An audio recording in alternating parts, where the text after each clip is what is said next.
సరే, ప్రార్థన చేసుకుందాం. కళ్ళు మూసుకోండి. ప్రేమ కలిగిన మహోన్నతమైన తండ్రి, ఈ ఉన్నతమైన నామానికి ధన్యవాదాలు.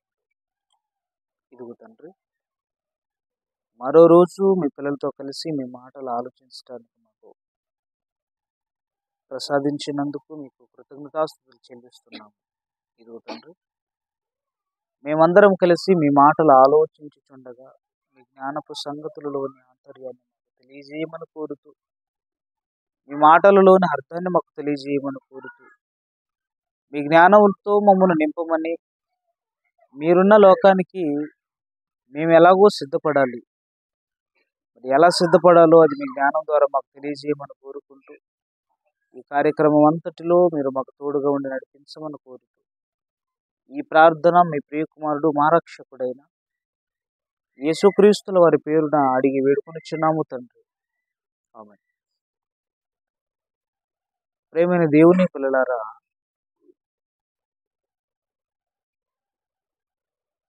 మరి సాయంకాల సమయమున దేవుని మాటలు వినడానికి వచ్చి వచ్చిన మీ అందరికీ కూడా యేసుక్రీస్తుల వారి పవిత్రమైన నామమున శుభములు తెలియజేస్తున్నాను. మరి మనం ఆలస్యం చేసుకోకుండా దేవుని మాటలలోనికి వెళదాం. ఈరోజు మనం ఆలోచింపబోయే పాఠం, మనం నేర్చుకోబోయే పాఠం, బుద్ధిమంతులు ఎవరు? ఈరోజు మన పాఠం, బుద్ధిమంతులు ఎవరు? ఎవరు ఈ బుద్ధిమంతులు అని మనం ఆలోచించవలసిన అవసరత చాలా ఉంది. ఎందుకంటే సర్వసాధారణంగా మనం సమాజాన్ని చూసి ఆలోచిస్తున్నప్పుడు కొన్ని సందర్భాలలో బుద్ధిమంతులు అనే పదం వాడటం జరుగుతుంటుంది. ఈ పదం అందరినీ అనరు, అందరికీ వర్తించదు, అందరూ అనలేరు. బుద్ధిమంతులు అనే ఈ పదం కొందరికి వర్తిస్తుంది, కొన్ని సందర్భాలలోనే వర్తిస్తుంది, కొందరు మాత్రమే అంటారు. మరి దీనిపై మనం జ్ఞానపు సంగతులను ఆలోచించగలిగితే, మరి దేవుడు ఏం చెప్పాడు ఈ విషయంపై? లోకం అంటూ బుద్ధిమంతులు అనగానే ఒక రకంగా చెబుతుంది. మరి బుద్ధిమంతులు ఎవరని దేవుడు ఏం చెప్పాడు బైబిల్లో అని మనం ఆలోచించగలిగితే, దానికి ముందు ఒక మాట మనం చదువుకుందామండి. హెబ్రీయులకు రాసిన పత్రిక 3వ అధ్యాయము, హెబ్రీయులకు రాసిన పత్రిక 3వ అధ్యాయము 13, 14, 15 వచనాలు చదువుకుందాం ఒకసారి. ఏమని రాయించాడో, ఏమనుందో ఆలోచిద్దాం. హెబ్రీయులకు రాసిన పత్రిక 3వ అధ్యాయము 13వ వచనం, 14వ వచనం, 15వ వచనం.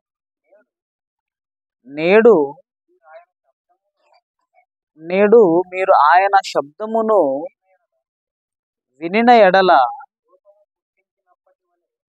కోపము పుట్టించినప్పటి వలె మీ హృదయములను కఠినపరుచుకొనకుడి. చదవండి, క్లియర్గా చదవండి. ఆయన చెప్పెను గనుక పాపము వలన కలుగు భ్రమచేత మీలో ఎవడునూ కఠినపరచబడుకుండునట్లు.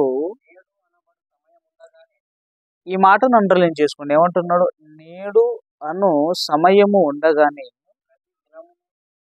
ప్రతి దినమును ఒకనికి ఒకడు బుద్ధి చెప్పుకోండి అంటున్నాడు. మన పాఠం ఏంటి? ఎవరి బుద్ధిమంతులు? ఇక్కడ ఏమంటున్నాడు? మరలా ఆ లాస్ట్ వచ్చిన ఆ మాట చదవాలా? కొంచెం వెనక్కి వచ్చేసి, నేడు అను సమయం ఉండగానే ప్రతిదినం ఒకనికొకడు బుద్ధి చెప్పుకోండి అంటున్నాడు. నేడు అను సమయం ఉండగానే అంటున్నాడు. నేడు అని ఎప్పుడు దేన్ని అంటారు చెప్పండి? నేడు అనగానే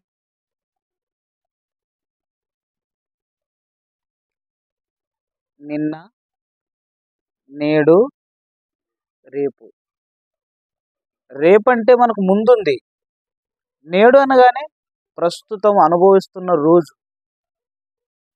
నిన్న అనగానే అది గడిచిపోయింది. ఏం చేయలేము మనం.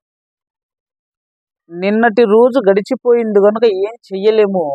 రేపు అనే రోజు ఉంది గనుక ఏదైనా చేయగలం. కానీ ఏదైనా చేయగలిగిన రోజు మనకున్నా దాని గురించి మాత్రం ఇలా ఆలోచించకండి. నేడు టైం ఉంది కదా, మీకు సమయం ఉంది కదా. నేడు అను సమయం ఉండగానే అంటున్నాడు. అంటే మనకి ఇవ్వబడిన జీవిత కాలంలో ఈ రోజు చాలా ప్రధానమైనదిగా కనిపిస్తుంది. ప్రతిరోజు ప్రతిరోజు ఈ రోజు ఈ రోజులో మనం ఉన్నాం కనుక ఇది నేడవుతుంది. రేపటి రోజులో మనం ఉంటే మనం అక్కడ ఉన్నప్పుడు రేపటి రోజులో ఉన్నప్పుడు రేపటి రోజు రేపటికి నేడవుతుంది. అవునా? అంటే ప్రతిరోజు నేడుగా మనం ఉన్న రోజు ప్రతిరోజు నేడుగా ఆ సమయాన్ని మాత్రం వృధా చేసుకోకండి అంటున్నాడు. నేడు అన్న సమయం ఉండగానే అంటున్నాడంటే వేస్ట్ అయిపోతుందా సమయం? లేదా ఆ సమయంలో ఏదైనా దేవుని పని ఏమైనా జరుగుతుందా? జరగట్లేదు గనుక అని ఇక్కడ రాయబడిందండి. నేడు అను సమయం ఉండగానే ఒకనికొకడు బుద్ధి చెప్పుకోండి అంటున్నాడు. ఒకనికొకడు అసలు బుద్ధి అనేది ఎలా చెప్పుకోవాలి? ఒకనికొకడు బుద్ధి చెప్పుకోండి అంటున్నాడు. అసలు ఏంటి బుద్ధి అనగానే ఏంటి? నేడు ఉన్న సమయంలో మనం ఒకరికొకరు చెప్పుకోకపోతే ఉన్న ప్రమాదం ఏంటి? మరలా ప్రమాదం ఏమైనా ఉందంటారా? అదేంటండి బోల్డ్ రోజులు ఉన్నాయి కదా రేపటి నుంచి, ఈ రోజు ఒకటి వెళ్ళిపోతే పర్లేదు, ఆ మనకు పోయేది ఏముంది, కానీ రేపటి నుంచి ఇంకా ఉన్నాయి కదా చాలా రోజులు ఉండొచ్చు అనుకుంటే పొరపాటు అండి. ఎందుకంటే మన ఆయుష్ కాలం అనేది మనకు తెలియదు, తెలుసా? మన మరణ కాలం మనకు తెలుసా? ఏ రోజు మనం మరణిస్తాం అన్నది తెలుసా? పోనీ రేపేం జరుగుతుందో మనకు తెలుసా? ఆ మాట కూడా రాయించాడు కదా. రేపేమి సంభవించునో మీకు తెలియదు అన్నాడు. కనుక రేపటిని గురించి ఆలోచించొద్దు. ఈ రోజే నేడే ప్రధానమైనది. ఏ రోజైతే మనం బ్రతికున్నామో ఆ బ్రతికున్న రోజు చాలా చాలా ప్రాముఖ్యమైనది, చాలా ప్రధానమైనది. మనం ఏం ఆలోచించాలనుకున్న ఆ రోజు ఆలోచించేయాలి. అలాగే వేస్ట్ అవ్వకూడదు టైం. అన్ని పనులు చేసుకునే మనకు ఈ పని కూడా చెబుతున్నాడు. ఏ పని చెబుతున్నాడు ఆయన? ఒకనికొకడు బుద్ధి చెప్పుకోండి అంటున్నాడు. ఈ మాట మనం ఆలోచించగలిగితే ఒకనికొకడు బుద్ధి చెప్పుకోండి అని అంటున్నాడంటే చెప్పేవారి దగ్గర బుద్ధి ఉందా? ఎవరు చెప్పుకోవాలి చెప్పండి? ఒకరికొకడు బుద్ధి చెప్పుకోండి అన్నాడు. ఎవరు చెప్పుకోవాలి? బుద్ధి లేని వాళ్ళు చెప్పుకోవాలా, బుద్ధి ఉన్న వాళ్ళు చెప్పుకోవాలా? బుద్ధి ఉంటే చెప్పుకుంటారా, బుద్ధి లేకపోతే చెప్పుకుంటారా? అవునా?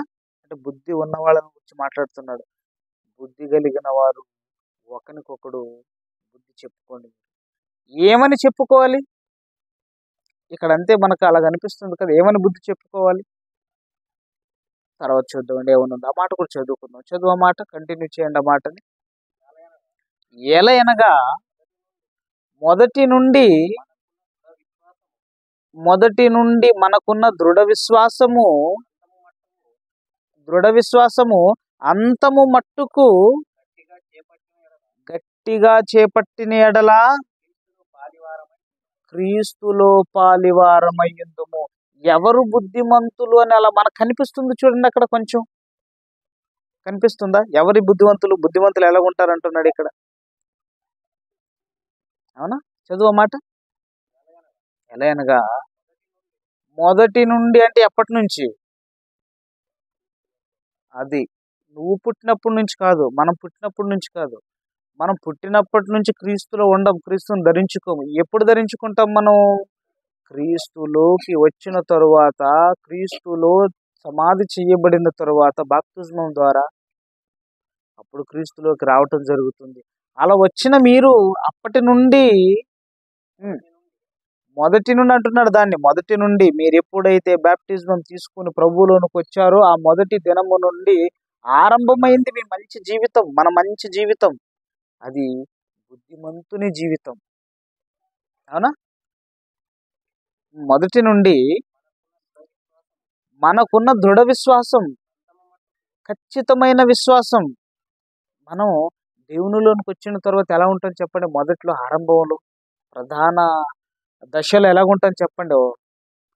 మనకంటే బుద్ధిమంతులు మరొకరు ఉండరు. ఎంత సాత్వికత చూపిస్తుంటాం మనం, ఎంత ప్రేమ చూపిస్తుంటాం మనం, అవునా? ఎంత దయ చూపిస్తుంటాం మనం. ఎప్పుడు? మొదటిలో మొదటిలో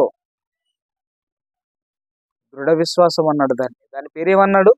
దృఢ విశ్వాసం, గట్టి విశ్వాసం, నమ్మకమైన విశ్వాసం. అలాంటి విశ్వాసాన్ని ధరించుకున్న మనం ఖచ్చితమైన జీవితంతో ఆరంభమవుతుందండి. దేవుడిలో మన బ్రతుకన్నది ఖచ్చితమైన జీవితం ఆరంభమవుతుంది. అలా ఆరంభమైన మన జీవితం చివరి వరకు అలాగే ఉంటుందా? మధ్యలో ఎక్కడైనా బ్రేక్ పడిపోతుందా? ఒకవేళ మధ్యలో బ్రేక్ పడిందనుకో, ఏమైనట్టు? నీ లక్షణాలు ఏమైపోయినట్టు? బుద్ధిమంతుని లక్షణాలు ఏమైపోయినట్టు? వెళ్ళిపోయినట్టు. అంటే బుద్ధిమంతుడు అన్న ఆ పోస్ట్ అనేది తొలగిపోతుంది ఆ దృఢ విశ్వాసం పోయిన తరువాత. నిలకడగా ఉండటం, గట్టిగా ఉండటం, స్థిరంగా ఉండటం, పద్ధతిగా ఉండటం, అవును చాలా ఉన్నాయి కదా మాటలు. చదువు. మనకున్న దృఢ విశ్వాసము అంతము మట్టుకు ఉండాలట. అంతము మట్టుకంటే ఎప్పటి వరకు? ఎప్పుడైతే క్రీస్తులోనికి వచ్చి నువ్వు ఆరంభమైందో నీ జీవితం మొదటి రోజు, అంతం వరకు అంటే ఎప్పటి వరకు? మనం మరణించినంత వరకు. చివరి అన్నాడు దానిని, అంతం వరకు అంటున్నాడు దానిని, మన మరణం వరకు అంటున్నాడు దానిని. అదే మన లాస్ట్ అండి. ఎందుకంటే ఎప్పుడైతే మనం అలా మరణించిన మరో క్షణం, అలా భూమిని వదిలేసిన వెంటనే మరో లోకానికి వెళ్ళిపోతాం మనం. అలా వెళ్ళక ముందు ఉన్న ఈ జీవితం దృఢ విశ్వాసముతో ఉండాలి, ఖచ్చితమైన విశ్వాసంతో ఉండాలి. మధ్యలో ఎక్కడ బ్రేక్ పడకూడదు. వీళ్ళనే బుద్ధిమంతులని బైబిల్ చెబుతుంది. మరి లోకం ఎవరిని చెబుతుంది బుద్ధిమంతులని? ఎవరిని అంటుందండి బుద్ధిమంతులని చెప్పండి? బైబిల్ బాగా నేర్చుకుని చక్కగా ప్రసంగాలు చేస్తూ అలా తిరుగుతున్నాడు అనుకో, వాళ్ళని అంటారు ఏంటి? ఈ లోకం బుద్ధిమంతులని ఏమంటారు వాళ్ళని? ఏ పని పాటు లేదు వాళ్ళకి, అవునా? ఆ పని లేని పని పట్టుకున్నాడు, తిరుగుతున్నాడు అనలేదు. మిమ్మల్ని ఎవరు అనలేదా? అంటారు, అన్నారు. అంటే ఇది వాస్తవమైన జీవితం కాదా? బైబిల్ పట్టుకుని పనిచేసేది బుద్ధిమంతుల లక్షణం కాదా? లోకం దృష్టిలో కాదు, అది దేవుణ్ణి ఎరిగిన వారి దృష్టిలో మాత్రం అది ప్రధానమైన పని, ప్రభువు పని అని మనకు అర్థమవుతుంది. కానీ లోకం దృష్టిలో మాత్రం ఇది చాలా వేరుగా చూస్తారండి. చాలా తగ్గింపుగా చూస్తారు, చాలా తక్కువలో చూస్తారు. ఎవరిని? ఒక సేవ చేసే వాళ్ళని, బైబిల్ పట్టుకున్న వాళ్ళు, అవునా కదా? మరి అలాంటప్పుడు లోకం దృష్టిలో ఉన్న బుద్ధిమంతులు ఎలా ఉంటారు? ఎవరిని అంటారు అన్నప్పుడు, ఏమండి, చక్కగా చదువుకున్నాడు అనుకోండి, వాడిని ఏమంటారు? 10 మంది ఫెయిల్ అయిపోయారు, వీడు మాత్రం పాస్ అయ్యాడు, వాడిని ఏమంటారు? బుద్ధిమంతుడు అండి, పాస్ అయ్యాడు. మరి ఈ మిగిలిన వాళ్ళు, వీళ్ళు కాదా బుద్ధిమంతులు? కాదా వీళ్ళు బుద్ధిమంతులు? కాదా వీళ్ళు? లోకం అందుకే అలాగే అంటుందండి. లోకం ఏమంటుంది? ఇలా ఫెయిల్యూర్ అయిపోయిన వాళ్ళు వీళ్ళు బుద్ధిమంతులు కాదు. ఎవరు బుద్ధిమంతులు? ఈ 10 మందిలో ఒకడుగా నిలబడి పాస్ అయి ఉంటాడే వాడిని బుద్ధిమంతుడు అంటుంది. మరి బైబిల్ యాక్సెప్ట్ చేస్తుందా దాన్ని? బైబిల్ ఒప్పుకుంటుందా దాన్ని? ఒప్పుకుంటుందా? ఇంకా ఇంకా చాలా చెప్పండి. బుద్ధిమంతులు అని చాలా రకరకాలైన వాళ్ళని పిలుస్తుంటారు మన వాళ్ళు. చెప్పిన మాట అలా చెప్పినట్టుగా వింటారు అనుకోండి, వాళ్ళని ఏమంటారు? బుద్ధిమంతుడు అండి, చెప్పింది చెప్పినట్టు వింటాడు. నతనీయులు పరమ దుర్మార్గుడు అని అస్సలు వింటాడు అని అంటారు వినకపోతే, అవునా? అంటే నువ్వు చెప్పిన మాట వింటేనే బుద్ధిమంతుడా? దేవుడు చెప్పిన మాట వింటే కాదా? బైబిల్ చేతబట్టి దేవుని వాక్యాన్ని ప్రకటించడానికి వెళ్ళే వాళ్ళంతా ఎవరు చెప్పండి?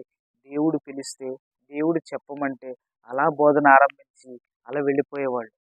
అలాంటప్పుడు మరి వాళ్ళు బుద్ధిమంతులు అవుతారా? నీ మాట తల్లిదండ్రులుగా చెబితే పిల్లలు వింటే వాళ్ళు బుద్ధిమంతులు అవుతారా? పక్కనున్న వాళ్ళు చెబితే వారి మాట విన్న వాళ్ళు బుద్ధిమంతులు అవుతారా? ఇది లోకం తీరు ఆలోచించగలిగితే వాళ్ళనే అంటుందండి బుద్ధిమంతులు. మరి ఎలా? ఒకవేళ వీళ్ళే బుద్ధిమంతులు అనుకుంటే, లోకం చెప్పినట్టుగా వీళ్ళే బుద్ధిమంతులు అనుకుంటే, ఏదో ఒక రోజు నీ ఆయుష్ తీరిపోద్ది. ఆ రోజు ఎలా? ఎక్కడికి వెళ్ళాలి మరి? నీకున్న బుద్ధి, ఇంకో మాట చెబుతానండి మీకు. బుద్ధిమంతులు అనగానే నువ్వు మరణిస్తే కూడా నిన్ను మరో మంచి దశలో నిలబెట్టగలగాలి. అది బుద్ధి. బుద్ధి అంటే ఏంటి? ఈ లోకంలోనో చదువు ఉంది, అది బుద్ధే. అవునా? అది జ్ఞానమే. అది ఎప్పటి వరకు నిన్ను పోషిస్తుంది? కోర్స్ ఆలోచిద్దాం మనం. ఎప్పటి వరకు పోషిస్తుంది చెప్పండి? మనం చదువుకునే చదువులు, అది ఏ డిగ్రీ అయినా కానివ్వండి, ఎప్పటి వరకు పోషిస్తుంది మనల్ని? మనం ఉన్నంత వరకు పోషిస్తుంది. మనం వెళ్ళిపోయిన తర్వాత మనం చేసిన ఈ డిగ్రీలు ఎవరికైనా పనికొస్తాయి? మళ్ళీ పనికిరావు. పక్కన ఉన్న వాళ్ళకి పనికిరావు, ఇంట్లో ఉన్న తల్లిదండ్రులకు పనికిరావు. ఎవరికి పనికి రాని లోకంలో ఉన్న బుద్ధి అని చెప్పుకునేది ఏదైనా ఉంటే అది నీ ఆయుష్ తీరినంత వరకే పనికొస్తుంది. అది ఎలా బుద్ధి అవుతుంది చెప్పండి? వెళ్ళనే కదా అనింది బుద్ధిమంతులని. సమాజం అనింది వెళ్ళనే కదా. అంటే సమాజం చెబుతున్న మాట ఎప్పటికైనా ఆగిపోతుంది. సమాజం ఏదైనా యాక్సెప్ట్ చేసిందంటే అది ఎప్పటికైనా ఆగిపోతుంది. దేవుడు యాక్సెప్ట్ చేశాడు అనుకో, మనం మరణించినంత సక్సెస్ అవుతుంది. ఇప్పుడు మనం అందరం దేవుడు యాక్సెప్ట్ చేసే బుద్ధిమంతులుగా ఉందామా, లేదా లోకం యాక్సెప్ట్ చేసే బుద్ధిమంతులుగా ఉందామా? దేవుడు యాక్సెప్ట్ చేయాలండి. ఎందుకంటే దేవుడు ఇచ్చిన జీవితం కదా ఇది. ఆయన ఇచ్చిన జీవితంలో తన కోసం మనం బ్రతకగలిగితే, మనం మరణిస్తే కూడా మరో లోకానికి వెళ్ళటానికి ఉపయోగపడే బుద్ధి ఏదో దేవుడు ఉంచాడండి. ఇచ్చాడు, మనకిచ్చాడు, భూమి మీద ఇచ్చాడు, చాలా ఇచ్చాడు. మనిషి ఏది చేయలేదండి. మనిషికి ధీమా తప్ప ఏమీ ఉండదు. అవునా? మనిషికి ధీమా, పొగరు, అసూయ, చెడుతనం, ఇవన్నీ తప్ప మంచి అనేది మనిషిలో చోటు చేసుకోలేదు. చాలా కష్టం అండి. మంచి అనేది మనిషిలో లేనందుకే మంచిని మనిషిలోకి తీసుకెళ్ళటానికే దేవుడు బైబిల్ని మన చేతికి ఇచ్చాడు. బైబిల్లో తన మనసును వ్రాయించి మనకిచ్చాడు. మరి దేవుడు వ్రాయించిన ఈ మంచి మాటలు బుద్ధి కాదంటారా?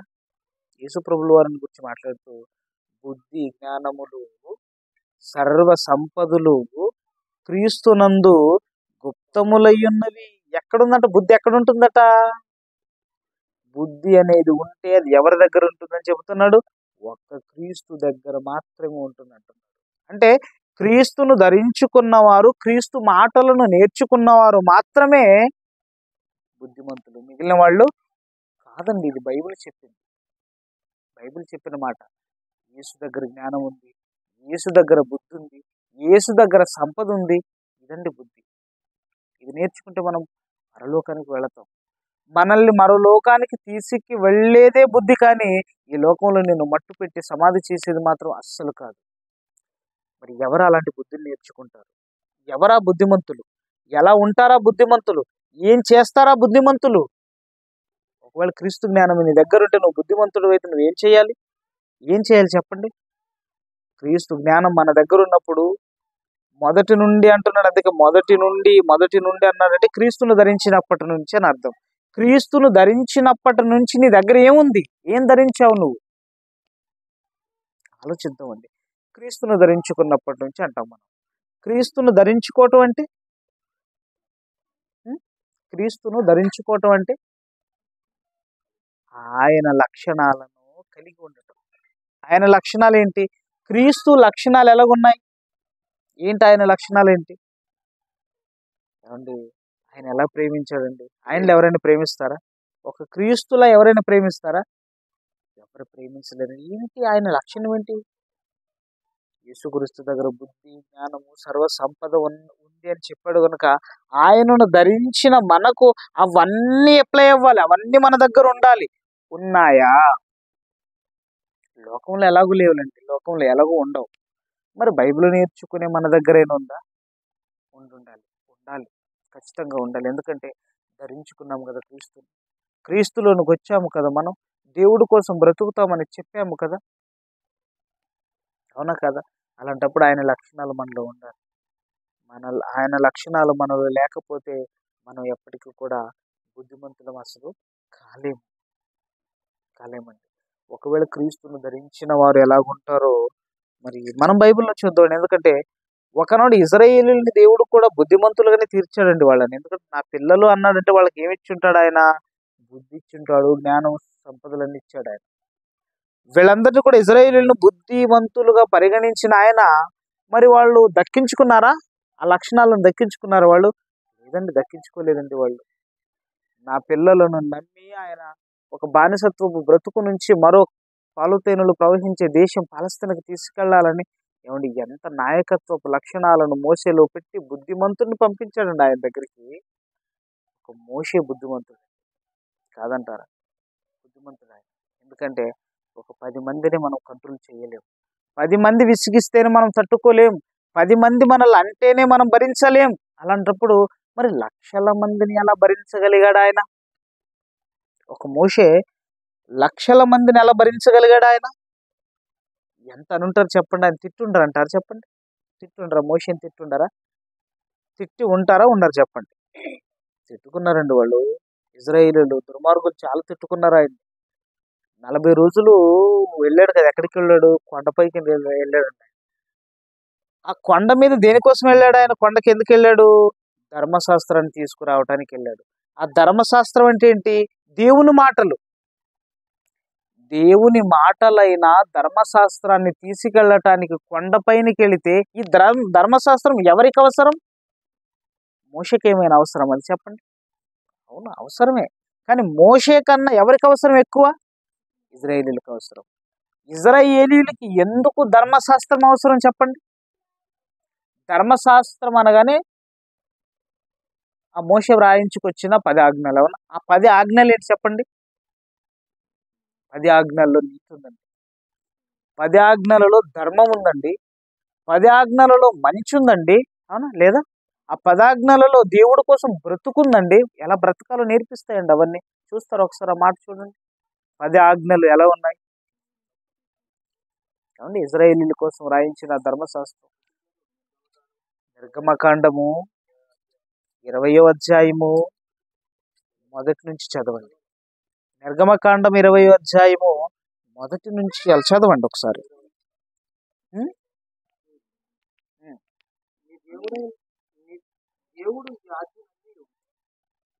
ఉం. ఈ ఆజ్ఞలన్నీ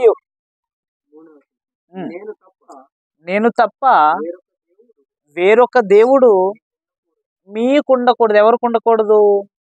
ఏమండి మనకు తండ్రి ఉన్నాడు, మనల్ని కన్న తండ్రి. ఏమండి తల్లిదండ్రులు ఇద్దరు భార్య భర్తల ఏమంటే ఆ బంధం నుంచి పుట్టుకొచ్చిన అలా పేగులు తెంచుకొని వచ్చిన వాళ్ళే మనం అందరం కదా. అది బంధం అండి. మన తల్లిదండ్రులుగా మన వాళ్ళకు పుట్టిన మనమే ఆ ఒక తండ్రి పేరు చెప్పగలం. మనం ఎక్కడికి వెళ్ళినా ఇంకొకరి పేరు చెబుతామని చెప్పండి. మనం అలా చెబితే ఏమంటారు? ఆ పేరు మంచిది కాదండి.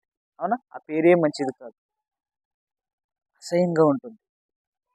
మరి ఇజ్రాయేలీలందరూ దేవుని పిల్లలైనప్పుడు దేవుడు తండ్రిగా ఆయన ఒక్కడే ఉండాలనుకోవటం తప్ప చెప్పండి?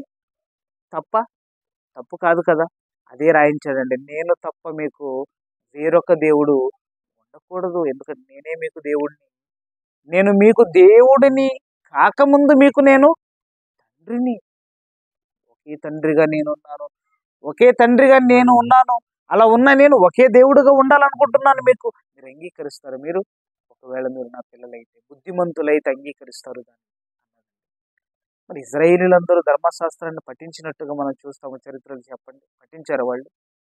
ఏమే చెప్పాడండి? నేను తప్ప వేరొక దేవుడు మీకు ఉండకూడదు. పైన ఆకాశం అందే గాని, కింద భూమి అందే గాని, భూమి క్రింద నీళ్ళ ఎందే గాని ముందు దేని రూపమునైనను ఏ విగ్రహమునైనను మీరు చేసుకోకూడదు. వాటికి నమస్కరించకూడదు. వాటిని పూజింపకూడదు. ఎలయనగా మీ దేవుడైన యెహోవానగు నేను రోషము గల దేవుడను. నేను ఎవరిని రోషం కలిగిన దేవుడిని. మీరెవరు? నా పిల్లలు. భవిష్యత్తు తరాలలో మీరు రోషం కలిగిన వారుగా ఉండాలి. అది బుద్ధిమంతుల లక్షణం. ఎక్కడ పడితే అక్కడ వెళ్ళిపోవటం, ఎవరు చెప్పితే అది చెప్పటం, ఎవరు చెప్పితే అది వినటం. అవ్వ దగ్గరకు వచ్చిన వెంటనే చెప్పిన మాట వినేసింది. ఇక లక్షణాలు పోయాయండి మనుషుల్లో. దైవత్వపు లక్షణాలు వెళ్ళిపోయాయి కనుక మనుషులందరినీ దేవునిలో ఉంచటానికి ధర్మశాస్త్రాన్ని రాయించాడు ఆయన. మరి ధర్మశాస్త్ర విధులన్నిటిని మర్చిపోయిన వారుగా చరిత్రలో ఇజ్రాయేలీలు మనకు కనిపిస్తారండి. వాళ్ళంతా బానిస బ్రతుకుల్లోనికి వెళ్ళిపోయారు. బానిసలుగా వెళ్ళిపోయారు. చచ్చుబడిపోయారు. ఎన్నో ఇబ్బందులు ఎదుర్కొన్నారు, ఎన్నో ప్రమాదాలను ఎదుర్కొన్నారు. వారి జీవితమే చిన్నాభిన్నమైపోయింది. ఇజ్రాయేల్ చరిత్ర ఎలా ఉంది చెప్పండి? భయంకరమైన పరిస్థితులు వాళ్ళు ఎదుర్కొన్నారు. చావు దెబ్బలు తిన్నారండి వాళ్ళు. ఎక్కడికి వెళ్ళినా బానిసత్వమే, ఎక్కడికి వెళ్ళినా పని చేయటమే. రాజులుగా ఉండవలసిన ఇజ్రాయేలీలు, దేవుని పిల్లలుగా ఉండవలసిన ఇజ్రాయేలీలు పాడైపోయారండి వాళ్ళు జీవితంలో. దీనికి కారణం ఏంటి?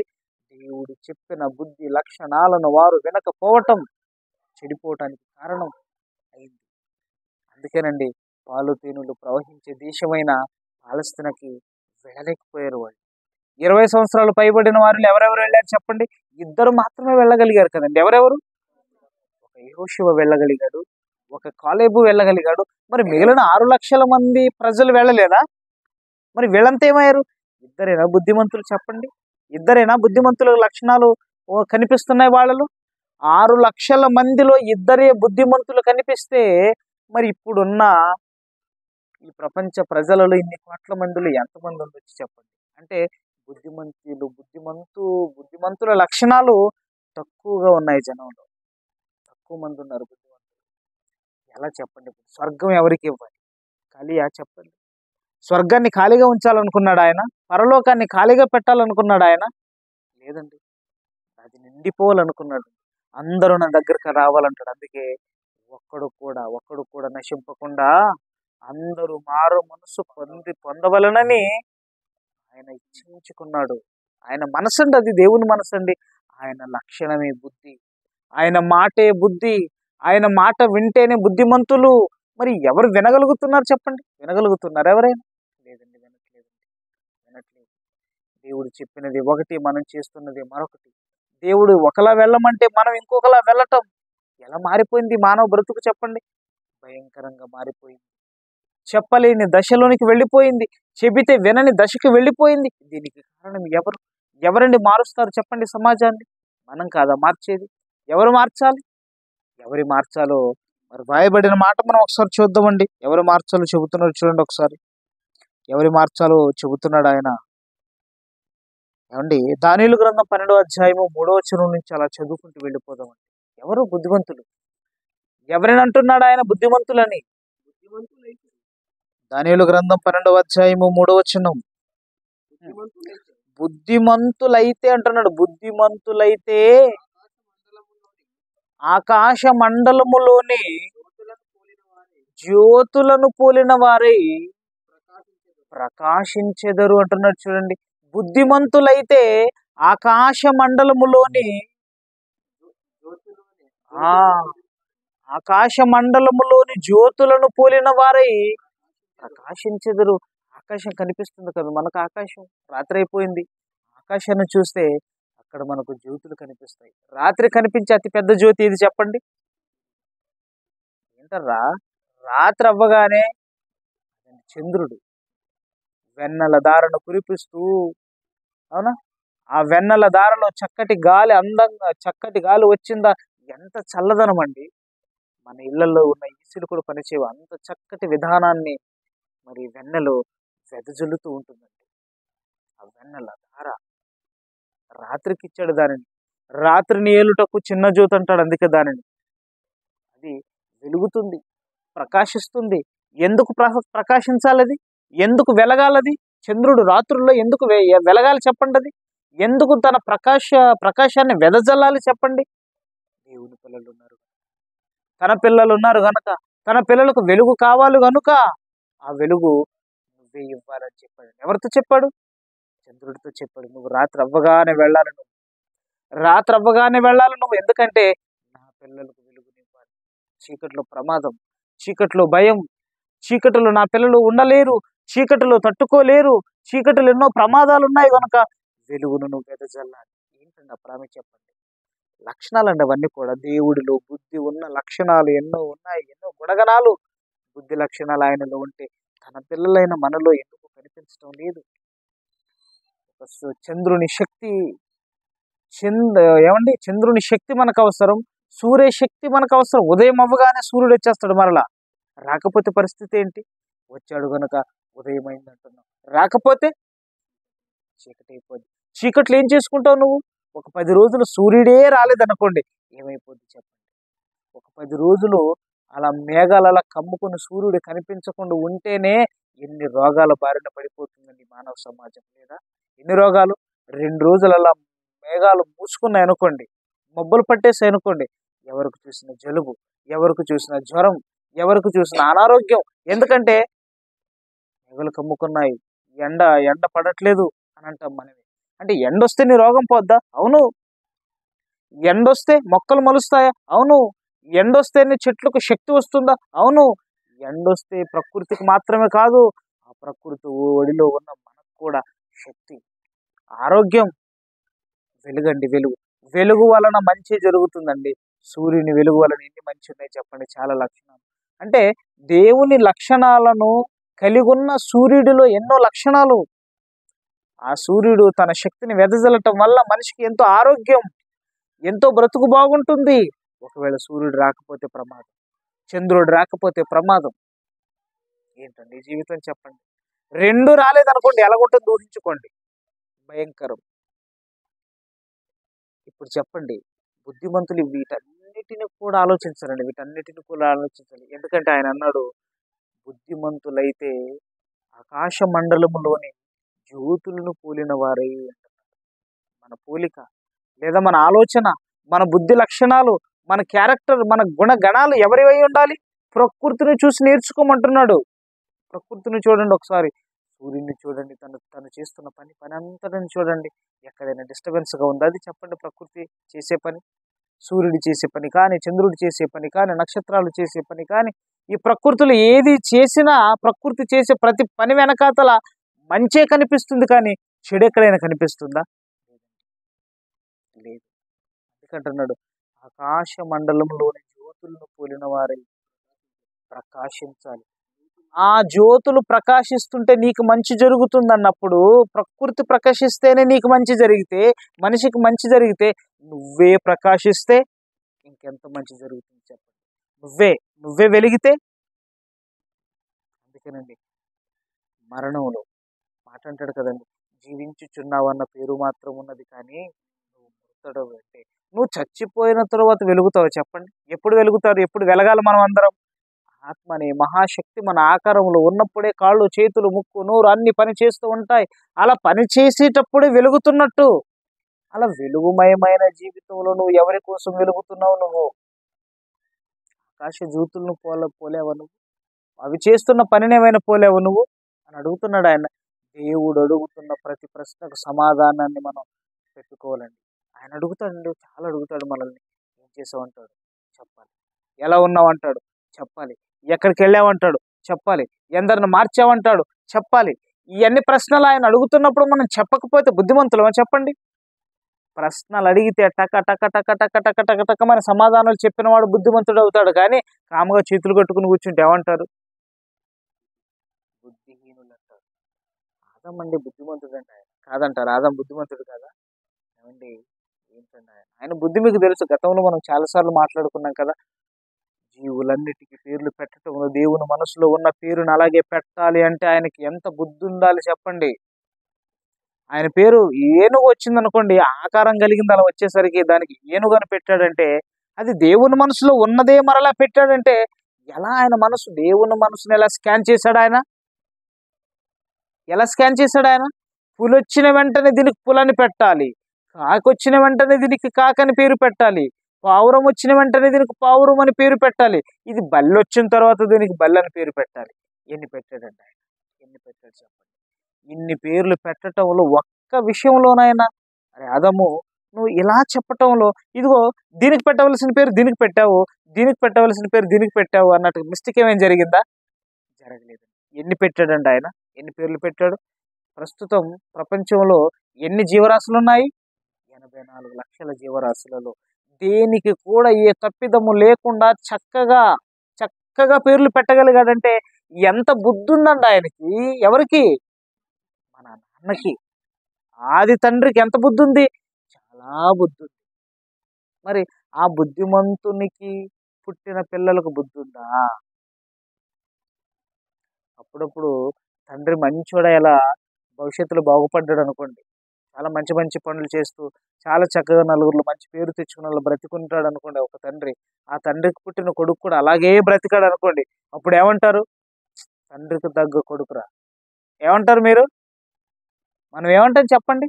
తండ్రి చెప్పినట్టుగా విని, తండ్రి ఎలా బ్రతకమంటే అలా బ్రతికి, తండ్రి కంటే ఎక్కువగా చక్కగా బ్రతికిన వాడిని చూసి మనం అంటామే, తండ్రిని మించిన కొడుకురా వీడు, తండ్రి కన్నా బుద్ధిమంతుడు అనిపించుకుంటారా మీరు ఎప్పుడైనా? అలా అన్నప్పుడు తండ్రికి సంతోషం, అలా అన్నప్పుడు నీకు సంతోషం. అవునా? అలా అన్నప్పుడు నీకు సంతోషం. మరి పరలోకపు తండ్రి, నీ తండ్రికి ఆయనకు బుద్ధే లేదు చెప్పండి? తండ్రికి బుద్ధే లేదంటారా? బుద్ధి లేక ప్రకృతిని చేశాడంటారా? ఏమండి, ఆయన జ్ఞానముతో భూమిని చేసనని ఉంటుందండి బయట. ఆయన జ్ఞానముతో ప్రకృతిని చేసెను అని ఉంటుంది. ఎవరికి? మన పరలోకపు తండ్రికి బుద్ధి జ్ఞానములు ఆయన దగ్గర నుంచి సంతరించుకున్నాడండి క్రీస్తు. అందుకే ఆయన దగ్గర సిరి సంపదలు, బుద్ధి జ్ఞానములే సిరి సంపదలు. ఈ లోకానికి ఏం తెలుసు చెప్పండి? ఆయన ఆఫ్టర్ ఆల్ ఒక వడ్రంగి కుటుంబంలో పుట్టాడు అనుకున్నారండి వీళ్ళంతా. కాదు, ఆయన మహాశక్తి, ఆయన దగ్గర బుద్ధి ఉంది. ఆయనను ధరించుకున్న వాళ్ళు ఏం చేస్తారంటే, బుద్ధిమంతులైతే, చదువు, బుద్ధిమంతులైతే ఆకాశ మండలములోని జ్యోతులను పోలిన వారి ప్రకాశించెదరు. ప్రకాశించాలి. ఎలా ప్రకాశించాలో తెలుసా? నువ్వు నీ ప్రకాశం ఎలాగ ఉండాలో తెలుసా? నువ్వు అలా ప్రకాశించటం కాదు, అలాగే ప్రకాశిస్తూ ఉండటం కాదు. కొందరు ఎలాగుంటారంటే దేవుళ్ళు వచ్చిన తర్వాత ఎలా ఉన్న వాళ్ళు అలాగే ఉంటారు. ఇంట్లో షోరూంలో ఉన్న బొమ్మలాగా. అవునా? వాడికి వాడు మారాలనుకుని ఉంటాడు కదా, అలా దేవుళ్ళో వస్తాడు, నిలబడతాడు. నలుగురిని మార్చొద్దా నువ్వు? నలుగురి దగ్గరికి వెళ్ళొద్దా నువ్వు? నలుగురికి చెప్పొద్దా నువ్వు? ఇవేమి చేయడండి, నేను మాత్రం బాగుంటే చాలు అనుకుంటాడు. నువ్వు మాత్రమే వెలిగి వెలిగి వెలిగి వెలిగి ఏదో ఒక రోజు నీ ఫిలమెంట్ రాలిపోద్ది. అవునా కదా? బల్బు ఉంది కదా, కరెంటు బల్బు ఉంది. అలా వెలుగుతూ వెలుగుతూ వెలుగుతూ వెలుగుతూ లైఫ్ టైం ఉంటుందా దానికి? చెప్పండి, లైఫ్ టైం ఎలాగా ఉంటుంది అది? ఏదో ఒక రోజు ఏదో ఒక చిన్న ప్రాబ్లం వచ్చిన వెంటనే అందులో ఉన్న ఆ ఫిలమెంట్ రాలిపోద్ది. అది రాలిపోయిన వెంటనే ఏమవుతుంది? అది పడేస్తారండి. ఇంట్లో పెట్టుకోరు కదా, షోరూంలో వెళ్ళి పెడతాం మనం దాన్ని, బీరువాలో భద్రంగా దాచుతామా దాన్ని? చెప్పండి. పడేయటమే దాని పని ఏంటి? అందులో ఉన్న శక్తినిచ్చే అది లేదు. ఏది? ఆ బల్బ్ అయితే ఫిలమెంట్ లేదు, మనిషి అయితే ఆత్మ ఉండాలి. ఆత్మ ఉంటేనే వెలుగుతావు, వెలగాలి. ఎలా వెలగమని చూస్తారు? నిజంగా నీ వెలుగు నిజమైనదైతే, నీ వెలుగు ఆరంభం నుంచి క్రీస్తును ధరించుకున్నప్పటి నుంచి ఆరంభం నుంచి చివరి వరకు నిలబడగలిగే వాడివైతే, నిజాయితీగా నువ్వు వెలుగునిచ్చే వాడివైతే, ఎలా వెలగాలో, ఎలా వెలుగుతారో అక్కడ చెబుతున్నాడు చూడండి. కిందకి చదివేసరికి చెబుతారు. ఇక్కడ అంటున్నాడు చూడండి, నీతి మార్గమును అనుసరించి. నీతి అనగానే చాలాసార్లు మనం విన్నాం. నీతి అనగానే దేవుని మాట. అవునా? దేవుని మాట, దేవుని మనస్సు. నీతి మార్గమును అనుసరించి అంటే దేవుని మాటను బట్టి నీ నడవడి, నీ మార్గం వెళ్తుందా? అలా వెళితేనే నువ్వు బుద్ధిమంతుడు అవుతావు. అలా వెళ్ళకపోతే నువ్వు బుద్ధిమంతుడు కాలేవు. కనుక నీతి మార్గమును అనుసరించి నడుచుకున్నట్లు ఎవరు అనేకులను త్రిప్పుదురో వారు నక్షత్రముల వలె నిరంతరము ప్రకాశించెదరు అంటున్నాడు చూడండి. ఎవరిని అంటున్నాడు? ఎవరైతే అనేకులను త్రిప్పుదురో. ఎవరండి త్రిప్పుతారు? త్రిప్పటం అంటే ఏంటి? ఇక్కడ కూర్చున్న మనం ఉన్నాం కదా, మనం ఏదో సొంతంగా అలా వచ్చి ఇలా ఊడిపడలేదండి పైనుంచి.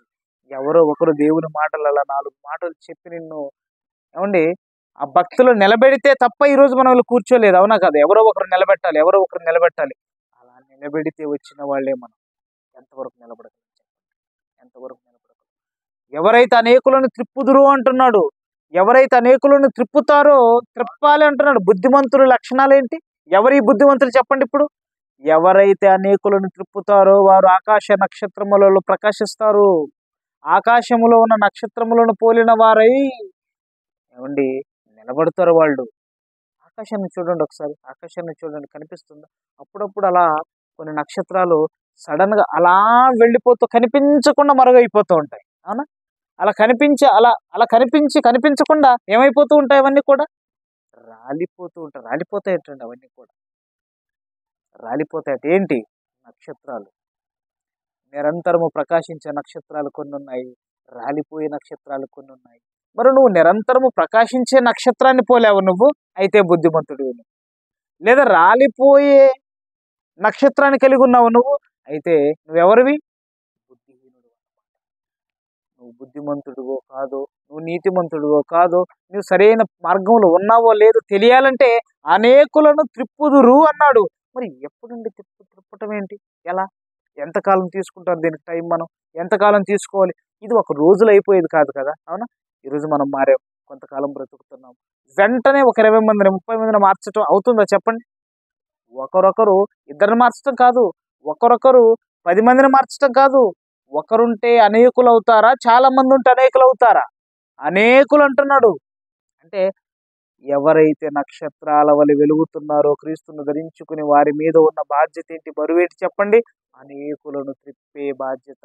అనేకులను త్రిప్పే బాధ్యత దేని వలన నువ్వు చేపట్టాలి? వార్త వలన చేపట్టాలి. అది మాత్రమే రక్షించగలదు. మరి ఒకరిని మార్చేసి, ఇద్దరిని మార్చేసి మనం శుభ్రంగా ముసుగుదన్ను పడుకున్నాం అనుకోండి, ఇక మనం ఎప్పుడో రాలిపోతాం. అందుకే ఒక కవి కూడా అలా ఒక వర్ణించి రాశాడు కదండి. ఆ పాట గుర్తొచ్చిందా మీకు? గుర్తు రాలేదా? రాలిపోయే ఆ రాలిపోయే పువ్వా నీకు రాగాలు ఎందుకు నీకు? రాగాలు ఎందుకు? రాగం అంటే ఏంటి? రాలిపోతావు. నీ రాగాలు ఎందుకు? నీ మురిసే దాన్ని ఏమంటారు, నీ మురిపెందుకు? ఏదో ఒక రోజు పోతావు నువ్వు. నిరంతరం నిలబడగలిగి చూపించు, అందులో చూపించు. నీ సాత్వికతను చూపించు, నీ ప్రేమను చూపించు, నీ బుద్ధిని చూపించు, నీ తెలివిని చూపించు, నీకున్న దైవ జ్ఞానాన్ని చూపించు నువ్వు. అప్పుడు బుద్ధిమంతుడు అవుతావు నువ్వు. అంటే బుద్ధిమంతులు ఎవరు అని మనం బైబిల్ అడిగితే బైబిల్ ఇచ్చిన నిర్వచనం ఏంటి? ఎవరైతే అనేకులను త్రిప్పుతారో వారు బుద్ధిమంతులు. ఎవరైతే దేవుని మాటను ఖచ్చితంగా ఆరంభం నుంచి అంతం వరకు చేపడతారో వారు బుద్ధిమంతులు అవుతారు. అలాంటి వారే బుద్ధిమంతులు అవుతారు తప్పితే లోకంలో ఉన్న ఏ డిగ్రీలు చదివిన వాళ్ళు కానీ, ఎంత పెద్ద ఉద్యోగాలు చేసేవారు కానీ వీళ్ళందరూ బుద్ధిమంతులు అనుకుంటే దాన్ని బైబిల్ ఎర్రర్ కొట్టేస్తుందండి. అంతే, ఎర్రర్ అయిపోద్ది. యాక్సెప్ట్ చేయలేదు బైబిల్. అందుకే ప్రపంచాన్ని భయపెట్టే మాట, ప్రపంచం దేవుని మెచ్చుకోలేని మాట వ్రాయించాడు. ఏమన్నాడు తెలుసా ఆయన? దేవుడు ఈ లోక జ్ఞానమును వెర్రితనముగా చేసి ఉన్నాడు అని అంటాడండి. అందుకే దేవుడు ఈ లోక జ్ఞానమును వెర్రితనముగా చేసి ఉన్నాడు. నువ్వు బుద్ధిమంతుడు అయితే దేవుణ్ణి తెలుసుకుంటావు. నీ దగ్గరున్న జ్ఞానం, నీ దగ్గరున్న బుద్ధి ఏం చేస్తుంది? అనేకులను త్రిప్పటానికి ఉపయోగపడుతుందా, లేదా నీ పొట్టను నువ్వు పోషించుకోవటానికి ఉపయోగపడుతుందా? మనం ఎన్ని చదువుకున్నాండి, సింపుల్గా మనం ఆలోచించండి. నువ్వు పుట్టినప్పటి నుంచి ఒక 30 ఏళ్ళు చదువుకుంటావు, ఒక మంచి డిగ్రీ చేపట్టాలంటే, అంతే కదా? ఒక 30 ఏళ్ళు చదువుకుంటావు, ఒక 25 ఏళ్ళు చదువుకుంటావు. ఆ 25 ఏళ్ళ తర్వాత ఏం చేస్తావు? ఏదో ఒక ఉద్యోగం చేస్తావు. ఆ ఉద్యోగం వల్ల నువ్వేం చేస్తావు? సంపాదిస్తావు. ఆ సంపదనంతా దేనికి పెడతావు? దేనికి పెడతారు చెప్పండి? సంపద అంతా చెప్పండి, మాట్లాడండి. మనము చదువుకున్నాము, ఉద్యోగాలు చేసాము, చూసాము, అన్నీ ఉన్నాయి కదా. ఏం చేస్తాం మనం? ఒక 30 ఏళ్ళు దేవుడు ఇచ్చిన 60 సంవత్సరాల జీవిత కాలంలో 30 ఏళ్ళు చదువుకైపోతే, ఆ తర్వాత మిగిలిన 30 ఏళ్ళు ఉద్యోగం పేరుతో పరిగెడితే, ఆ ఉద్యోగం పేరుతో పరిగెడుతున్న నువ్వు అందులో పెళ్ళిళ్ళు, అందులో ఎన్నో బంధాలు, అందులో ఎన్నో సంతోషాలు, అందులో ఎన్నో ఇబ్బందులు, అందులో ఎన్నో ప్రమాదాలు, ఎన్నండి తలపోటు చెప్పండి. భవిష్యత్తు చూడండి ఎలాగుందో మానవ జీవితం. ఇన్ని ఆటుపోట్లు ఎదుర్కొన్న నువ్వు, ఇన్ని పోట్లు ఎదుర్కొంటున్న నువ్వు స్వేచ్ఛగా దేవుళ్ళు నిలబడగలగటానికి అవుతుందా చెప్పండి? చాలా కష్టం. ఒకటి కావాలంటే ఒకటి వదులుకోమన్నాడు. అందుకే మీరు ఎలా ఉన్నమాడండి, నీళ్ళను పోల్చి చెబుతున్నాడు కదా, నీరును పోల్చి చెబుతున్నాడు కదా. నీరు ఎలాగ ఉండాలంట? మీరు వెచ్చగానైనాను చల్లగానైనాను ఉండండి, నులువెచ్చగా మాత్రం ఉండకండి. ఎందుకంటే ఏ పనికి రావు. స్నానం చేయాలన్న పనికిరావు, ఇంకా మనం త్రాగాలన్న పనికిరావు. దేనికి వస్తుంది చెప్పండి? ఒకటి, దేవుడిలో మనం బ్రతకటానికి స్టాండర్డ్గా నిలబడగలుగుతున్నామంటే లేదండి. చాలా మంది అనుకుంటున్నారు ఉద్యోగాలు చేసేవాళ్ళు కానీ, సంపాదించే వాళ్ళు కానీ, దేవుడి కోసం ఎంతో కొంత మనం దశంభాగం రూపంలో, పాత ధర్మశాస్త్రాన్ని లెక్కించి దశంభాగం రూపంలో ఇలా ఇచ్చేస్తే మనకు ఆశీర్వాదాలు వస్తాయని వాళ్ళు అనుకుని ఇలా వారి బుద్ధిని చూపిస్తుంటారు. ఇది ఎంతవరకు నిజం? అన్ని ఆలోచించాలి. పనండి దేవుని పని. దేవుని పని చేసే లక్షణాలు నీలో ఉంటేనే బుద్ధిమంతుడు. ఆకాశంలో జ్యోతులను పోలిన వారే ప్రకాశించాలన్నాడు. అందుకే ప్రకాశించాలి, వెలగాలి. నువ్వు నీ జీవితం వెలగాలి. వెలుగుతుందా నీ జీవితం? అలా వెలిగి వెలిగి వెలిగి వెలిగి ఆరిపోతుందో చెప్పండి? అప్పుడప్పుడు కొన్ని కొన్ని బ్రతుకులు అలా ఆరిపోతూ ఉంటాయి. ఎలా ఆరిపోతుంటాయి ఏమండి? కొన్ని బ్రతుకులు అలా పుట్టిన వెంటనే ఆరిపోతాయి. ఆరిపోలేదా? ఆరిపోతాయి. కొన్ని బ్రతుకులు ఎలాగుంటాయి, అలా ఒక 10 ఏళ్ళు అలా గడిచే కొద్దీ అలా 10 ఏళ్ళ తర్వాత కొన్ని బ్రతుకులు ఆరిపోతాయి. 20 ఏళ్ళ తర్వాత కొన్ని బ్రతుకులు ఆరిపోతాయి. 30 ఏళ్ళ తర్వాత కొన్ని బ్రతుకులు ఆరిపోతాయి. 40 ఏళ్ళ తర్వాత కొన్ని బ్రతుకులు ఆరిపోతాయి. ఎలా? అందుక దేవుడు పెట్టాడు నేను. అందుక ఆయుష్ కాలాన్ని ఇస్తున్నాడు నీకు. ఆయన ఇచ్చిన ఆయుష్ కాలం నీ చివరి వరకు నీకు ఇచ్చాడంటే, నువ్వు చివరి వరకు బ్రతకకుండా మరణించావంటే, మరి మనలాంటి దౌర్భాగ్యులు దుర్మార్గులు ఎవరంటూ ఉంటారండి. ఎందుకంటే నమ్మిచ్చాడండి ఆయన. నమ్మి ఆయన ఆయుష్ కాలాన్ని ఇస్తే, ఇచ్చిన ఆయుష్ కాలాన్ని అనుభవిస్తున్నావే తప్పితే ఆయన కోసం ఇవ్వాలన్న ఆలోచన ఏమైనా ఉందా మనకు? అలాంటప్పుడు బుద్ధిమంతులు ఎలాగవుతాం చెప్పండి మనం? ఇంకో మాట కూడా రాయబడింది. ఆకాశ నక్షత్రాలను పోలిన వారు బుద్ధిమంతులైతే, అనేకులను తిప్పిన వారు బుద్ధిమంతులైతే, ప్రతిరోజు దేవుని విషయమై మాట్లాడుతూ జాగ్రత్త పడేవాళ్ళు బుద్ధిమంతులైతే, ఇంకో మాట కూడా చెప్పాడండి. ఒకసారి ఆ మాట చూద్దాం. ఆ మాట చూద్దాం ఏమనుందో చూడండి ఒకసారి. ఆ మాట చూద్దాం. సమూయేలు గ్రంథం, క్షమించండి, సామెతల గ్రంథం 15వ అధ్యాయం 24వ వచనంలో వ్రాయబడిన మాట. సామెతల గ్రంథము 15వ అధ్యాయము 24వ వచనం. ఇక్కడ ఏమంటున్నాడు? క్రిందనున్న అంటే దేని క్రిందనున్న? ఏమంటే దేని క్రిందనున్న? క్రిందనున్న. ఆకాశం ఎక్కడుంది? పైనుంది. భూమి ఎక్కడుంది? ఆకాశానికి క్రింద ఉంది. ఆ భూమి క్రింద ఏముంది? ఏమండి? చదువు. భూమి క్రింద ఏముందో చెప్తున్నాడు చూడండి ఆయన. క్రిందనున్న పాతాళము. క్రిందేముందట? క్రిందేముందట? పాతాళం. క్రిందనున్న పాతాళం, క్రిందనున్న పాతాళం, క్రిందనున్న పాతాళం.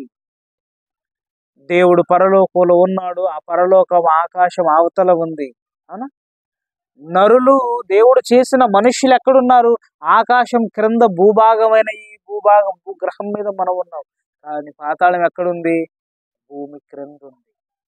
అందుకంటున్నాడు క్రిందనున్న పాతాళమును,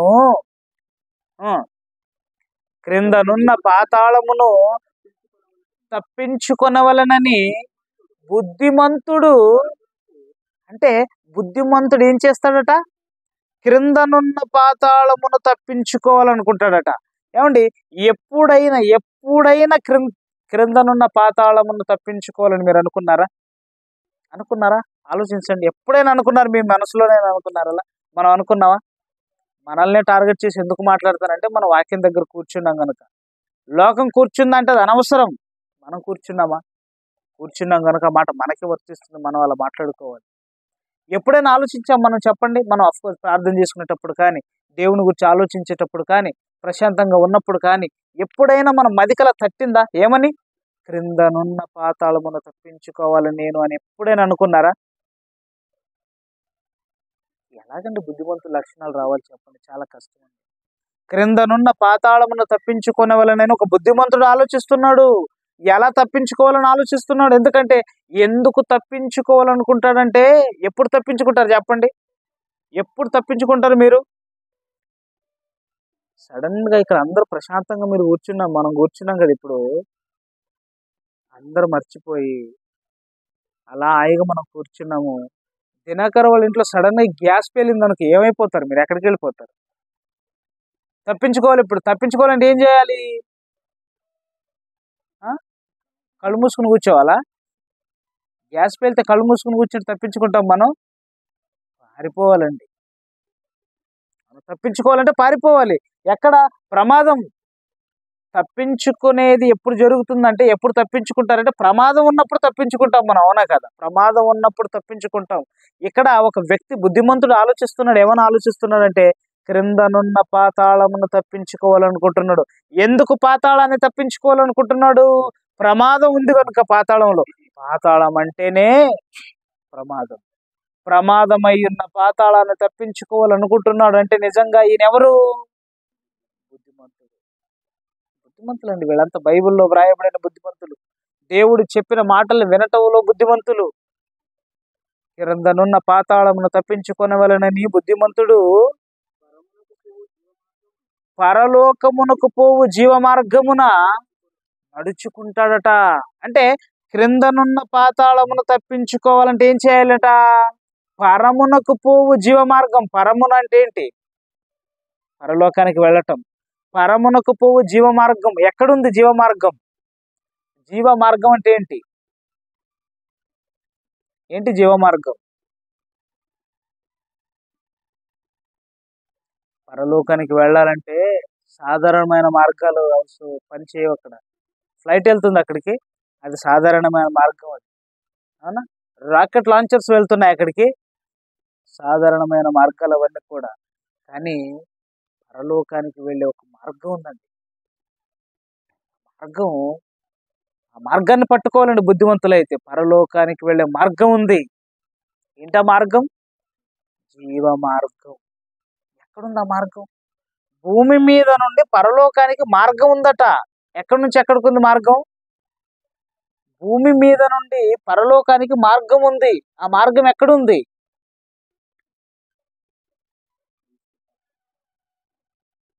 ఏమంటే ఆలోచించండి ఒకసారి. పరమునకు పోవు జీవ మార్గం అన్నాడు. యేసుక్రీస్తులు వారు అంటాడు, నేనే జీవం, నేనే మార్గం, నేనే సత్యం, నేనే సత్యం, నేనే జీవం, నేనే మార్గం. అంటే పరలోకానికి వెళ్ళటానికి బుద్ధిమంతుడైన వాడు పాతాళాన్ని తప్పించుకోవటానికి, పరలోకానికి వెళ్ళటానికి జీవ మార్గాన్ని వెతుకుతున్నాడంటే ఏం పట్టుకున్నాడు అన్నమాట?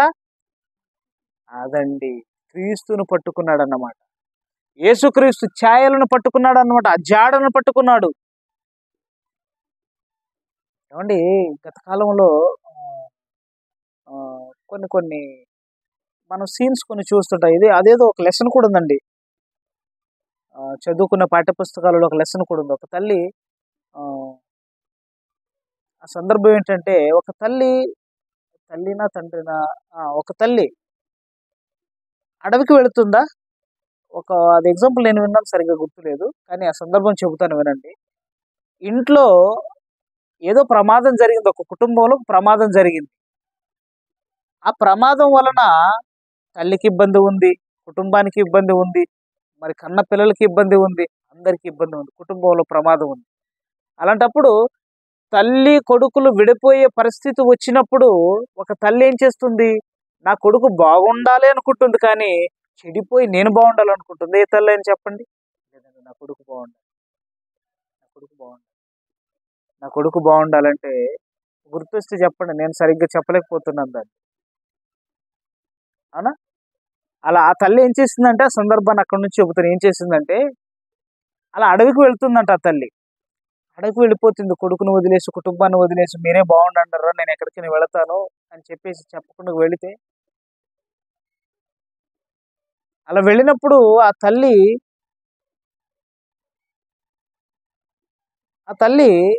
అలా వెళ్ళేటప్పుడు ఆ జాడ చూపిస్తూ వెళ్తుందంట. జాడని వేస్తూ వెళుతుంది. తల్లి వెళ్తాడా, కొడుకు వెళ్తాడా అరణ్యానికి? చెప్పండి, గుర్తుంటే చెప్పండి. ఓకే, రైట్, సూపర్ అండి, సూపర్, మంచి మంచి. అదే నేను చెప్పాలనుకుంటున్నాను, అది నాకు గుర్తు రావట్లేదు. అదే అండి, సందర్భం గుర్తొచ్చింది ఇప్పుడు. అవునా? ఇంట్లో మరి తల్లిని అవమానిస్తూ, మరి తల్లిని వేరే చోట వదిలేసి రావాలి. ఎక్కడ వదిలేసి వస్తున్నాడంటే మనోడు, వీళ్ళిద్దరు భార్య భర్తలు సుఖంగా ఉండటానికి, కన్న తల్లిని కడ తీర్చడానికి ఎక్కడ వెళ్తున్నాడు? ఎక్కడో అడవి ప్రాంతంలో వదిలేసి వెళ్తున్నాడు. అడవి ప్రాంతానికి వెళ్ళి వదిలేసి రావటానికి వెళ్తున్నాడు, తీసుకెళ్ళిపోతున్నాడు. అలా తల్లిని మోసుకుని అలా వెళ్ళిపోతున్నప్పుడు ఆ తల్లి మరి కొన్ని కథలలో, కొన్ని సందర్భాలలోనైతే మరి ఆకులు వేస్తూ వెళ్ళిందని చెబుతారు. కొన్ని సందర్భాలలోనైతే ఇది పూసలు వేస్తూ వెళ్ళిందని చెబుతారు. ఏదో మొత్తానికి రూట్ చూపిస్తుంది అన్నమాట. అలా వేస్తూ వేస్తూ వేస్తూ వెళ్ళిందట. అలా వెళ్ళింది. అప్పుడు కొడుకు వెళ్ళాడు, అక్కడ వదిలేసి వచ్చాడు. అక్కడ దూర ప్రాంతంలో వదిలేసి వచ్చాడండి. అలా వదిలేసి వచ్చిన తర్వాత ఆవిడ ఎందుకు వేసింది అవన్నీ కూడా? అలా ఆ ప్రేమ అండి. అవునా? నా కొడుకు మరలా నన్ను వదిలేసి వస్తుంది అంటే ఈవిడికి తెలియదు అనుకుంటున్నాడు పాపం. ఎవరు? కొడుకు అనుకుంటున్నాడు, నేను అక్కడ వదిలేసి వస్తున్నాను, ఈవిడికి తెలియదులే, అక్కడ చస్తుంది, మాడిపోయి చావండి అనుకుంటున్నాడేమో మరి. అలా వదిలేసి వస్తుంటే, కానీ తల్లి మాత్రం ఏం ఆలోచించిందంటే, ఇంత దూరం ప్రయాణం చేసిన నా కొడుకు మరలా తిన్నగా ఇంటికి వెళతాడో లేదు, మరలా నన్ను వదిలేసి వెళుతున్న వీడు మరి మార్గ మధ్యంలో ఎక్కడైనా తప్పిపోతే మరి వాడి పిల్లలు, వాడి భార్య, వాడి కుటుంబం ఎక్కడికి వెళ్ళాలి? వద్దు, నేనైతే నాకు ఏజ్ అయిపోయింది, నేను బ్రతికిన కొన్ని రోజులే, నా చావేదో నేను చేస్తాను, కానీ వీడు మాత్రం ఇంటికి తిన్నగా వెళ్ళాలని చెప్పి మరి ఆకులన్నిటిని కూడా అది తెంచుతూ తెంచుతూ అలా వేస్తూ వెళ్ళిపోయిందట. వచ్చేటప్పుడు వాటిని చూసుకుంటూ ఆ ఇంటికి వెళ్ళిపోయాడు మనోడు. ఒకవేళ వేయకపోతే ఏమంటే ఆ కథలో ఉన్న నీతి ఏంటంటే, ఆ మనసు చూడండి, తల్లి మనసు ఎలాగుంది అంటే, తప్పు చేస్తున్న కొడుకున్నా మరి తల్లి క్షమిస్తూనే వచ్చింది, వాడు బాగుండాలనే కోరుకుంది. ఒక తల్లి అండి 60 సంవత్సరాలకు అంతమందించిపోద్ది జీవితం. 60 సంవత్సరాలకు తల్లి కొడుకులు ఇద్దరు వేరైపోతారు, చచ్చిపోతారు, అవునా? మరి పరలోకపు తండ్రి కూడా మార్గం వేశాడట. ఎక్కడికి వేశాడు మార్గాన్ని? భూమి మీద నుండి పరలోకానికి వెళ్ళటానికి ఇక్కడ మార్గాన్ని వేశాడు ఆయన. ఎవర మార్గం? ఎలా వెళ్ళాలి మరి? ఎలా పట్టుకుంటారు? ఎక్కడుంది ఆ నిచ్చెన? ఎక్కడుంది? ఎక్కడి నుంచి వేశాడు? భూమి మీద ఏ భాగం నుంచి వేశాడు మార్గాన్ని? పట్టుకోవాలండి దాన్ని. అది బుద్ధిమంతుల లక్షణం. మొత్తానికి బుద్ధిమంతులు ఎవరంటే, మరణించిన తరువాత బ్రతకటానికి మార్గాన్ని ఎన్నుకునే వాళ్ళు బుద్ధిమంతులు అవుతారు, కానీ మరణం తర్వాత మరలా చచ్చిపోవటానికి వెళ్ళేవారు బుద్ధిమంతులు మాత్రం కాలేరు పిల్లారా. కనుక కొరింథీయులకు రాసిన పత్రిక మనం ఒకసారి చూద్దామండి. కొరింథీయులకు రాసిన మొదటి పత్రిక 1వ అధ్యాయం 24వ వచనం చూద్దాం. కొరింథీయులకు రాసిన మొదటి పత్రిక 1వ అధ్యాయము 24వ వచనంలో అంటున్నాడు, మరి ఈ బుద్ధి అంతా నీకు ఉండాలంటే క్రీస్తుని ఎరిగిన వాడై ఉండాలి, క్రీస్తుని ధరించుకునే వాడై ఉండాలి. ఆయన యూదులకు ఆటంకముగాను అన్యజనులకు వెర్రితనముగాను ఉన్నాడు. ప్రపంచ ప్రజలకు ఎలా ఉన్నాడంటే క్రీస్తు, యూదులకైతే ఆటంకం, ఈతో తలపోటు వచ్చేసింది అంటున్నాడు. ఆయన మార్గాన్ని గురించి బోధిస్తున్నాడు ఆయన. మీరు పరలోకానికి వెళ్ళాలంటే ఇదిగో నేనే మార్గం అంటున్నాడు. ఇదేంటండి తలపోటు? మేమేదో ధర్మశాస్త్రాన్ని నేర్చుకున్నాము, ఈ మాటల్ని మేము చదువుకుంటున్నాము, మధ్యలో వచ్చి ఈయన నేను మార్గం అంటున్నాడు ఏంటి? అంటే మేమంతా ధర్మశాస్త్రాన్ని వదిలేయాలా? ఆలోచిస్తున్నారండి వాళ్ళు. అందుకే యూదులకు ఆటంకముగాను అన్యజనులకు వెర్రితనముగాను కనిపిస్తున్నాడట. యేసుక్రీస్తుని చూస్తే ఏమనుకుంటున్నారు వాళ్ళు? అన్నారా లేదు? ఇశ్రాయేలీలు అన్నారా లేదు? యూదులు అన్నారా లేదు? ఏమన్నారు వాళ్ళు? నీవు సమరయుడవు, నీవు దయ్యము పట్టిన వాడు అంటారండి యేసుక్రీస్తుల వారిని. నిజాలు చెబుతుంటే తట్టుకోలేని దౌర్భాగ్యపు సమాజం ఆయన మీద ఎన్నో నిందలు, అవమానాలు, అపోహాలు వేస్తున్నారు.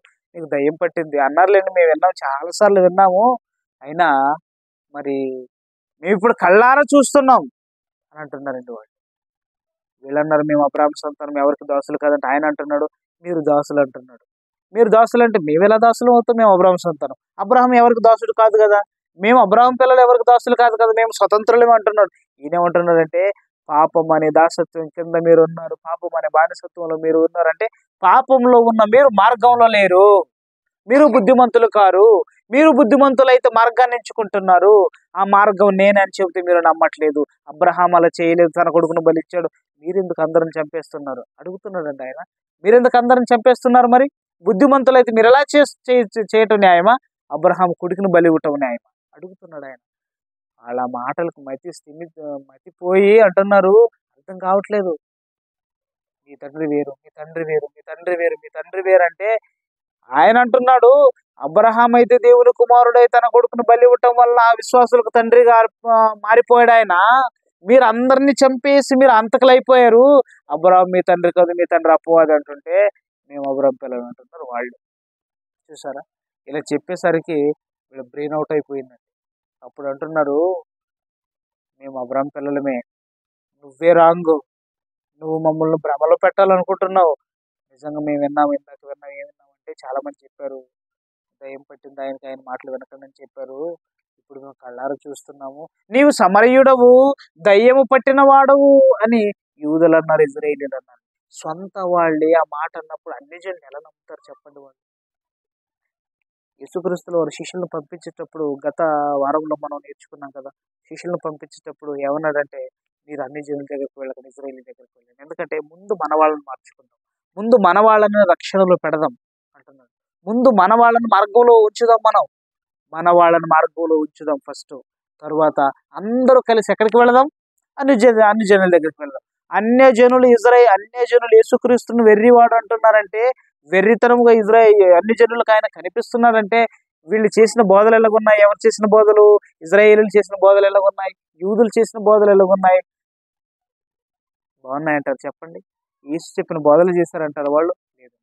యేసుని పట్టించుకోలేని వాళ్ళు ఏం బోధలు చేస్తుంటారు? క్రీస్తుని అవమానించారు వాళ్ళు, బైబిల్ని అవమానించారు వాళ్ళు, దేవుణ్ణి అవమానించారు వాళ్ళు, దూడలను ఆరాధించారు వాళ్ళు. ఇంకెక్కడుందండి బుద్ధి వాళ్ళకి చెప్పండి? చదువు, ఆ మాట చదువు. అందుకంటున్నాడు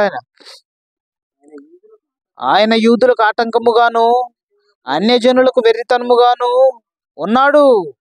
కానీ యూదులకేమి, గ్రీసు దేశస్థులకేమి, పిలువబడిన వారికేమి క్రీస్తు ఎవరో తెలుసా?